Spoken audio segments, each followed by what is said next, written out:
Bienvenue à toutes et à tous pour célébrer ensemble la naissance du Dieu Sauveur. Le culte est illuminé par une lumière toute particulière. Parce que ces lumières, ces bougies qui sont allumées là, ce ne sont pas n'importe quelle bougie. Ce ne sont pas n'importe quelle flamme. C'est la lumière qui vient de l'église de la Nativité à Bethléem. Alors, on peut se demander mais comment une flamme a pu prendre l'avion pour arriver à Bellevaux ce matin. Il y a un petit film d'une minute que je vais vous montrer d'abord pour vous montrer comment c'est possible. Ce que vous voyez là, c'est l'église de la Nativité à Bethléem, qui est une église sublime, absolument prodigieuse, dans laquelle on rentre par une porte toute spéciale. C'est une porte qui est très très basse, et donc même les jeunes doivent se baisser pour pouvoir y entrer. Ce qui symbolise aussi l'humilité qui est impliquée.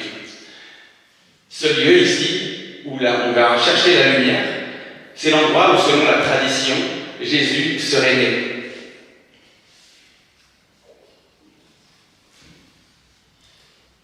Quand on visite ce lieu, et on l'a visité avec l'église de Bellevaux, parce qu'on a fait un voyage en Israël cette année, c'est tout le temps bondé de monde, les gens se ruent, c'est une vraie cohue pour pouvoir toucher l'endroit où Jésus est né.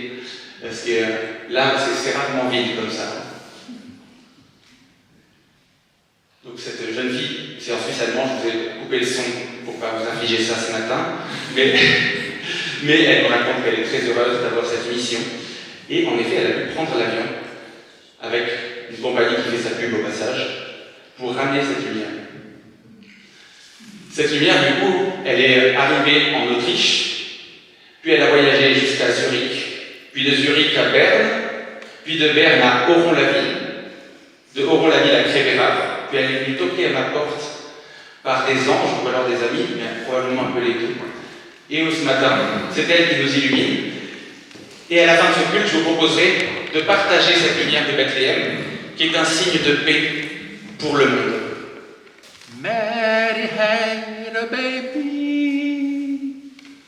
Yes, Lord. Mary had a baby. Yes, my Lord. Mary had a baby. Yes, Lord. King Jesus Christ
avec un enfant né de l'attente humaine.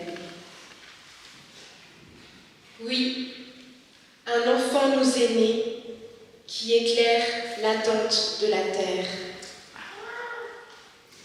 Avec cet enfant, l'espoir est parvenu jusque derrière toutes les grilles qui emprisonnent les humains. Avec cet enfant, une place est donnée à chacun et à chacune, et c'est la première place. Avec cet enfant, la fraîcheur et la beauté sont offertes à chacune, à chacun. Avec cet enfant, Dieu attend l'humanité avec une brûlante impatience pour un monde neuf à construire. Avec cet enfant, c'est Dieu qui se met en attente de l'humanité. C'est Dieu qui nous attend pour la vie. Dès maintenant, nous naissons à la lumière. Et c'est une bonne nouvelle. Un Dieu sur la paille. Noël est un scandale.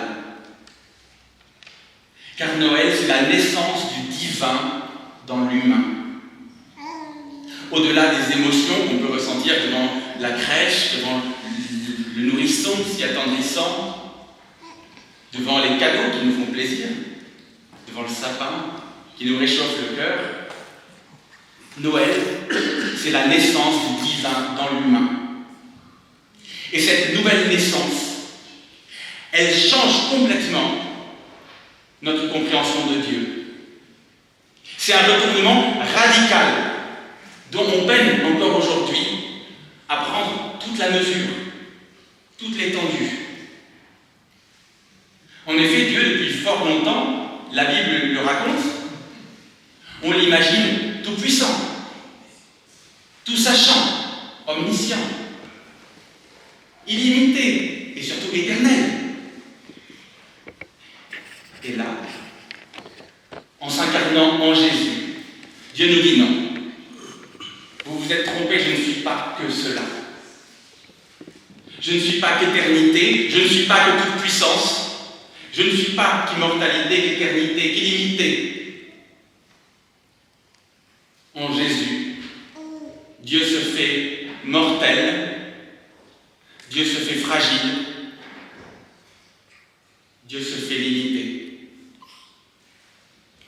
Et c'est le scandale de Noël qui anticipe largement le scandale de la croix.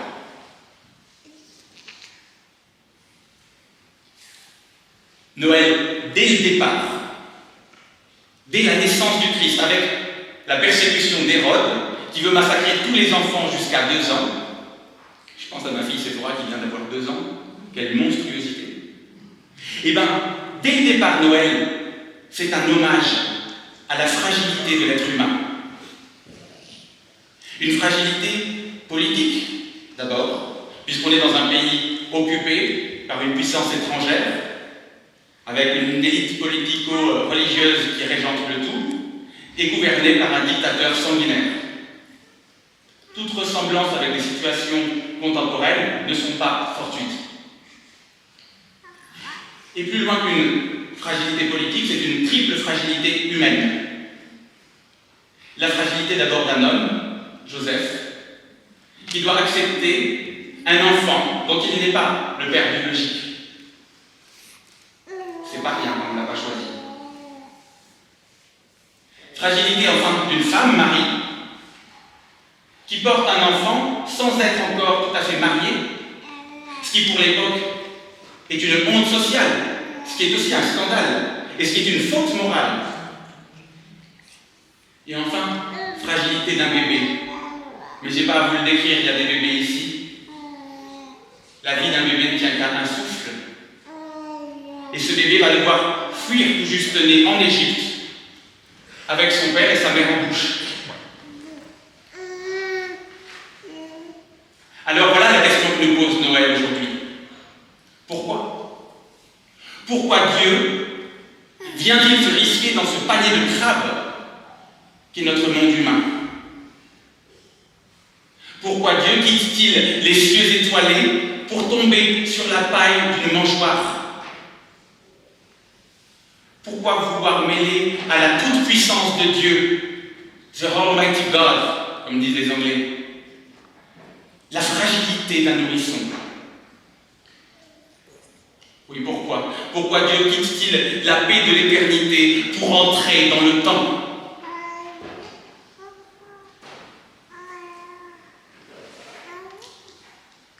Et voilà, la réponse qui vient de Dieu. La réponse que nous avons besoin d'entendre et de réentendre.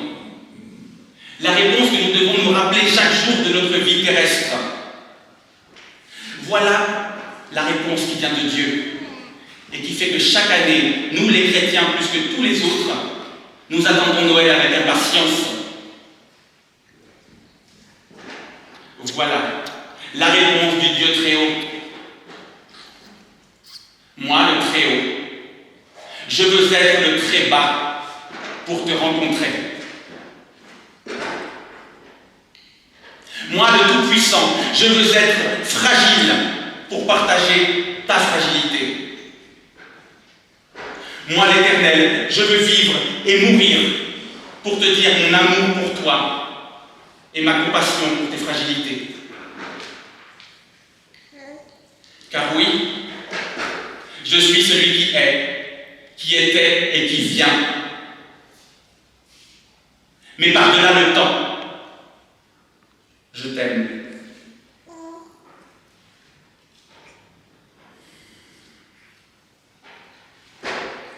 Ainsi, à Noël, Dieu vient poser sa voix dans la grande chorale de nos fragilités humaines. Et nous en avons besoin en cette période de fin d'année, alors que bien des fragilités se déposent. Sans doute parce que, plus que toutes les fêtes, pour être si populaire, Noël cristallise un peu nos fragilités humaines. Et je pense à tous ceux qui vivent Noël en dehors de la joie et de la réjouissance.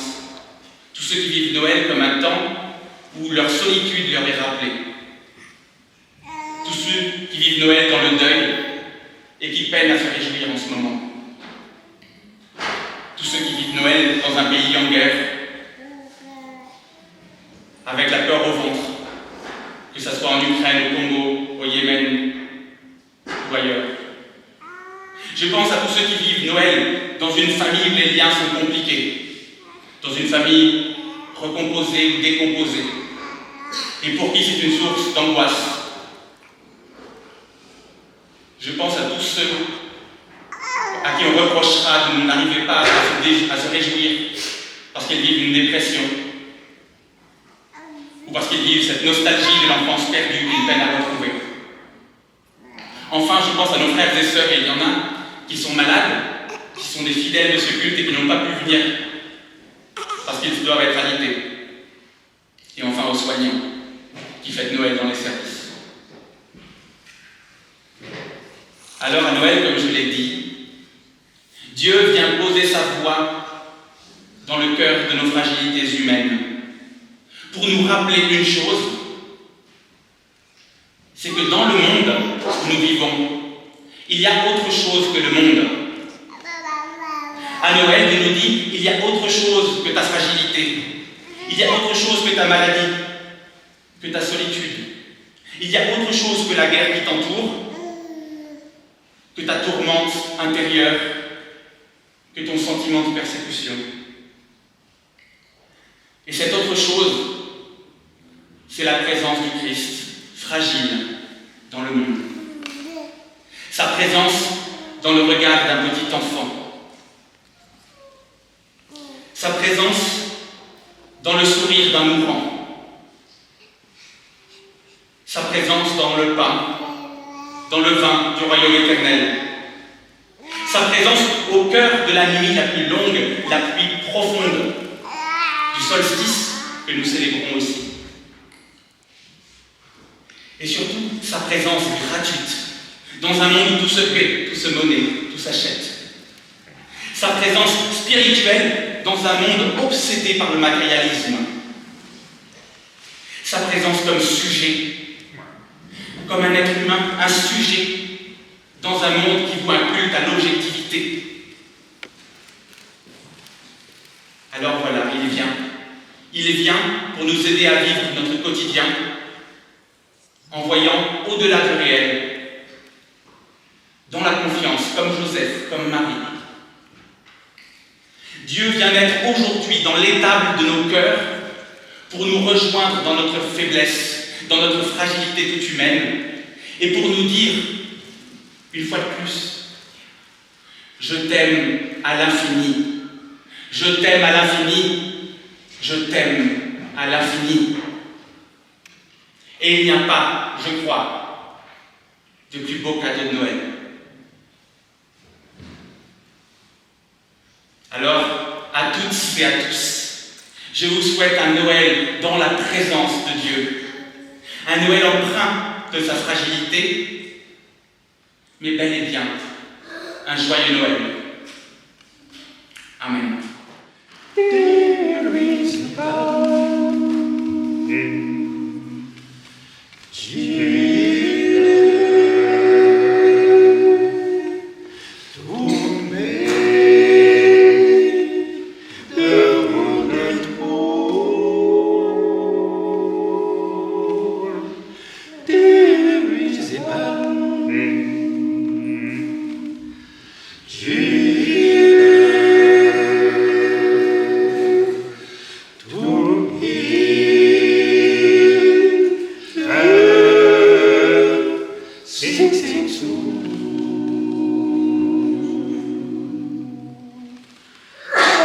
Sometimes I feel discouraged.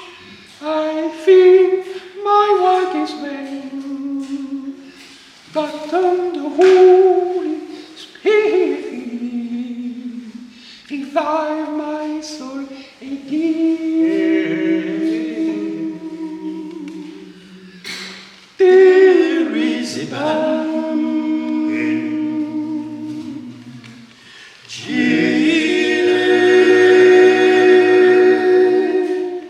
to make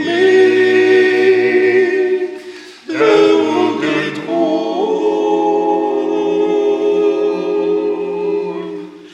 There is a balm in to heal the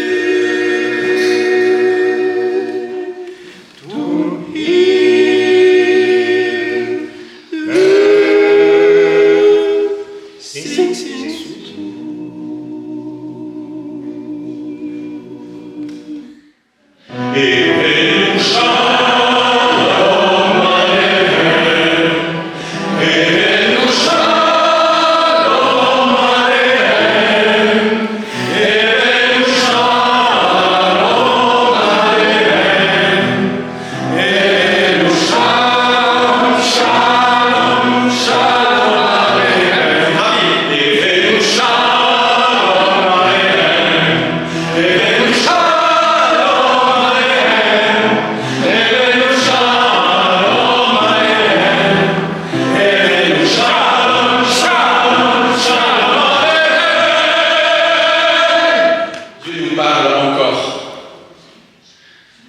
Pas étonnant, dit Dieu, que notre histoire soit tissée de rendez-vous manqués.